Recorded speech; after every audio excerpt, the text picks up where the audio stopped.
2025-এ এমন কেউ বাকি নেই যার একটা করে ইউটিউব চ্যানেল নেই। সো তাদের জন্য এই ভিডিওটা। দেখো, প্রত্যেকে আজকের ডেটে ইউটিউব চ্যানেল খুলেছে, আবার ওই ইউটিউব চ্যানেলটিকে মনিটাইজ করতে চায়। কিন্তু ইউটিউব চ্যানেলকে মনিটাইজ করতে হলে কয়েকটি রুলস মেনে চলতে হবে, আর সেই রুলসগুলো সম্পর্কে সবার জানা থাকে না। তাই আজ আমি তোমাদেরকে সেই রুলস কয়েকটি বলছি। তোমাকে যদি তোমার ইউটিউব চ্যানেলকে মনিটাইজ করতে হয়, তাহলে সর্বপ্রথম তোমাকে যেটা মেনটেন করতে হবে, তোমাকে তোমার ভিডিও টাইমলি পোস্ট করতে হবে। তুমি যদি তোমার ভিডিওকে টাইমলি পোস্ট না করো, তাহলে তোমার ভিডিওতে সঠিক পরিমাণে ভিউজ আসবে না। রুলস নাম্বার 2, অনেকেই আছে যারা অন্যের কন্টেন্ট ডাউনলোড করে নিজের ইউটিউব চ্যানেলে পোস্ট করে দেয়।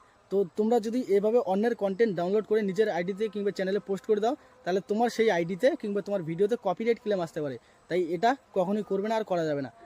রুলস নাম্বার 3, অনেকে আছে ভিডিও পোস্ট করে কিন্তু টাইটেল, থাম্বনেল এবং কি ট্যাগস কীভাবে ইউজ করে সেটা জানে না। তাই অবশ্যই এই 3টি জিনিস তোমরা মেনে চলো।